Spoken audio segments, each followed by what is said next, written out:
Hello guys, स्वागत है आपके मेरे एक और नए ब्लॉग में। आशा करती हूँ आप सब अच्छे होंगे, मैं भी ठीक हूँ। तो गाइस, जैसे कि अभी जो रिपोर्टर भैया हैं उनके ऊपर काफ़ी सारे इल्ज़ाम लगे हुए थे, तो उन्हीं को वो क्लियर करने में लगे हुए हैं। काफ़ी लोगों ने उन पर ये आरोप लगाया था कि कहीं ये जो कंट्रोवर्सी छिड़ी थी 2 महीने पहले, जो शिवानी को लेके और जो व्यादा देवी ने आरोप लगाए थे उनको लेके, तो उनमें कहीं ये शामिल तो नहीं है। क्योंकि एकदम से इनका उनके साथ होना और एकदम से उस चीज़ का आना सामने, तो लोगों को भाई हर लोग यही सोचने लगा कि कहीं ना कहीं इनका हाथ है इस चीज़ में, या इतने सारे एकदम से चैनल बनना और उन चैनलों पे इनके इंटरव्यू आना।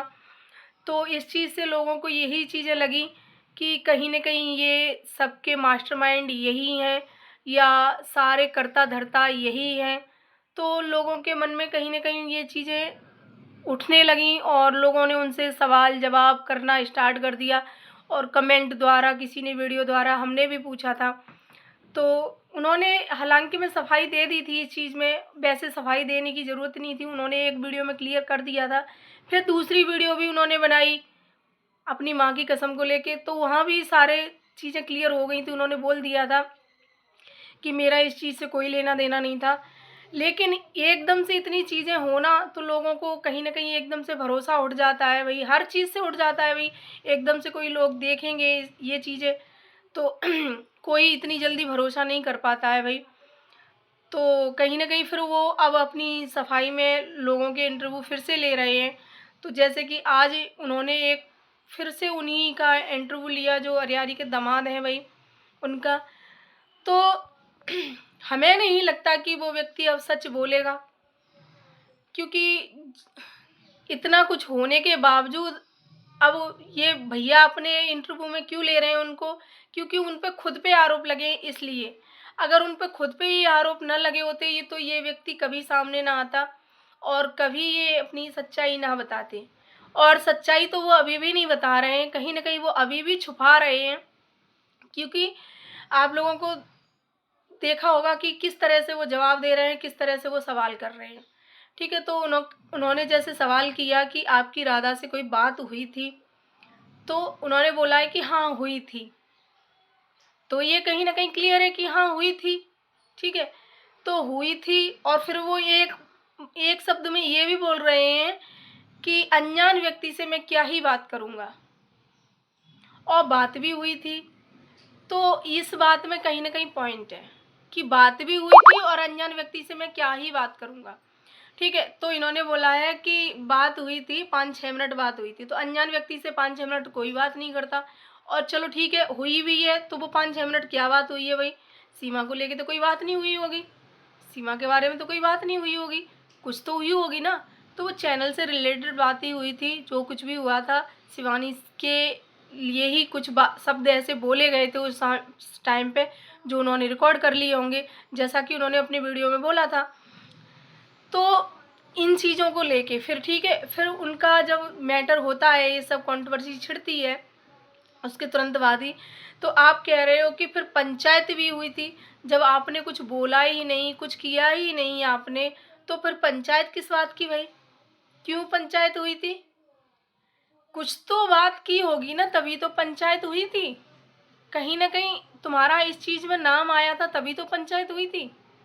ठीक है, पंचायत हुई थी और इतना कुछ हो भी गया, और फिर उसके बावजूद भी आपकी बहन उसके यहाँ पे कार्ड देने जाती है। तो ये मैटर कहीं समझ में नहीं आ रहा है, ये अभी भी झोल बना हुआ है। ठीक है, तो ये चीज़ है गाइस, जब इतनी बड़ी बात हो गई कि पंचायत तक हो गई, दो परिवारों में इतनी बड़ी दरार आ गई, एक दूसरे को देखना नहीं चाह रहे वो लोग, एक दूसरे की वीडियो में नहीं आ रहे, वो उनकी बुराइयां कर रहे हैं, वो उनकी बुराइयां कर रहे हैं।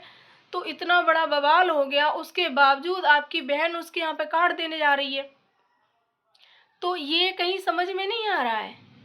ठीक है, तो गैस अभी भी पर्दा पड़ा हुआ है, और ये अब हमें नहीं लगता कि ये कभी सच्चाई सामने आएगी। ठीक है, क्योंकि अगर, हाँ, सच्चाई जब सामने आएगी तब इन दोनों लोगों के एक साथ इंटरव्यू लिए जाएं, जैसे होने वाले दामाद के और उनके।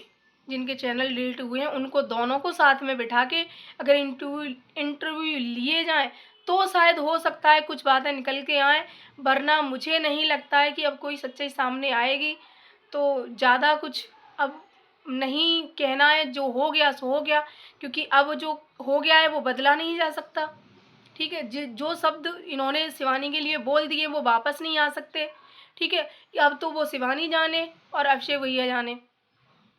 और शिवानी तो भली बात जानती है, शिवानी ने तो ये चीज़ें अपने वीडियो में भी बोली थी कि हम वैसे यकीन नहीं कर रहे थे, लेकिन जब हमने वो सबूत देखे तो ये बात है भाई कि कहीं ना कहीं वो सबूत थे कि हम कहीं यकीन नहीं करते, लेकिन जब हमने वो सबूत देखे तो हम तो दंग रह गए कि हमारे लिए ये बातें चल रही हैं, ये बातें बोली जा रही हैं, ये सब हो रहा है मेरे पीछे।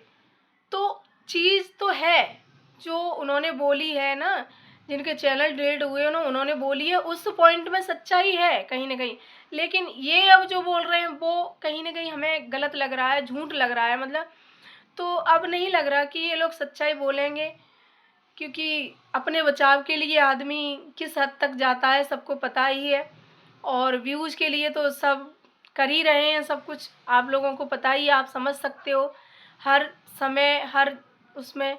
और दूसरा सवाल इन्होंने बोला कि सीमा सारी रस्में ये कर रही हैं वो कर रही हैं, तो उन्होंने बता ही दिया कि भाई मॉडर्न ज़माना है, और इतना मॉडर्न है ज़माना, मॉडर्न है कि नहीं है ये तो हमें नहीं पता, लेकिन अरियारी ज़रूर मॉडर्न हो गया है भाई, ये हम बहुत पक्के दावे के साथ कह सकते हैं, क्योंकि अरियारी बहुत मॉडर्न हो गया है, बहुत आगे पहुंच गया है।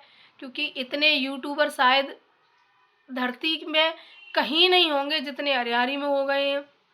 इतनी मतलब इतनी सर्दी में लोग इतने हाफ हाफ बाजू के कपड़े पहन के और नदिया के किनारे तलैया के किनारे नहीं घूमते होंगे किसी भी गांव में जितना अरियारी में घूमते हैं। तो कहीं ना कहीं ये चीज़ें मॉडर्न तो है वो गांव, सबसे ज़्यादा मॉडर्न गांव वही लग रहा है मुझे, जहां शादी से पहले लड़के का आना जाना ससुराल में और लड़की का भी ससुराल में इस तरह से जाना आना, तो ये कहीं ना कहीं बहुत ज़्यादा मॉडर्न हो गया है वो गांव। तो तभी उस गांव में इतने ज़्यादा यूट्यूबर हैं, जहां एक लड़की को के वीडियो बनाने पर बहुत लोग चिढ़ते थे पहले, और उसकी मम्मी से आके शिकायतें करते थे, उसको उल्टा सीधा बुलवाते थे, पिटवाते थे। आज उसी गांव में हर घर में दो दो तीन तीन लोग वीडियो बना रहे हैं, बहुएं बना रही हैं, बिटियां बना रही हैं। तो कहीं ना कहीं ये चीज़ मॉडर्न तो है, बहुत ज़्यादा मॉडर्न है। जो चीज़ें हमारे तुम्हारे घरों में नहीं होती वो वहाँ होती हैं। तो ये चीज़ें हैं गाइस, तो इस बात पे कोई टिप्पणी नहीं कि वो वहाँ शादी में क्यों गई क्यों नहीं गई। उन्होंने आज बोल दिया कि बहुत ज़माना आगे चला गया है, ज़माना गया है या नहीं गया है, लेकिन अरियारी बहुत आगे चला गया है। ठीक है गाइस, और अब हमें नहीं लगता कि ये लोग अब सच्चाई लाएंगे, क्योंकि अब ये अपनी अपनी सफाई में ये चीज़ें बोलेंगे। और जैसे कि इन्होंने बोला है तो लोग वैसे कमेंट कर कर के कह ही रहे हैं ये चीज़ें कि अब चाहे कितनी भी सफाई दे लो, जो हो गया सो गया। और यहाँ एक बात और, ये जो बोल रहे हैं ना बार बार कि उनका देवर अलग है, ये अलग है, वो अलग है, गाली देने वाला, गाली देने वाला भैया हमने कब बोला? किसी ने नहीं बोला कि रूबी का देवर था, सबने उन्होंने यही बोला था कि होने वाला दामाद था। देवर तो इसलिए बोला गया कि रिश्ते में देवर लगता है, इसलिए बोला गया। वो तो सबको पता है कि रूबी का देवर जो है वो उसकी पहले शादी हो गई है और इनकी शादी बाद में हुई है, तो ये तो सबको ही पता है। जैसे कि अभी उनकी बच्ची हुई है, उसकी छठी वटी पूजी है, वो सब हुआ है, तो वो तो सबको ही पता है। यहाँ तो सफाई देने की जरूरत नहीं कि वो व्यक्ति अलग है वो व्यक्ति अलग है। भाई वो तो सोशल मीडिया से बहुत दूर है, उसने वो क्यों गाली देगा भाई? इन्होंने अब देखो उनके चैनल डिलीट हो गए, नहीं उन वीडियो कहीं ना कहीं अगर हो किसी के पास तो वो डाल सकता है। उस वीडियो में उन्होंने साफ साफ शब्दों में बोला था कि अभी तुम लला इस गांव के दामाद भी नहीं बने और तब तक तुमने ये सब फूट पड़वा दी, यहाँ ये सब कर दिया, तुम्हें ऐसे नहीं बोलना चाहिए था किसी की बेटी के लिए, और ऐसा बोला वैसा बोला है। तो ये सब बोला गया था, इन्हीं के लिए बोला गया था। तभी लोगों को पता चला था कि कहीं न कहीं इनकी सगाई हो गई है, इनका संबंध हो गया है। उससे पहले किसी को पता ही नहीं था कि किसकी सगाई हो गई है, कहाँ सगाई हो गई है, कौन है वो, ठीक है? तब बातें खुल के सामने आई थी। तो गाइस अगर वीडियो अच्छा लगे तो लाइक, कमेंट, शेयर करना, चैनल सब्सक्राइब कर लेना। Bye bye.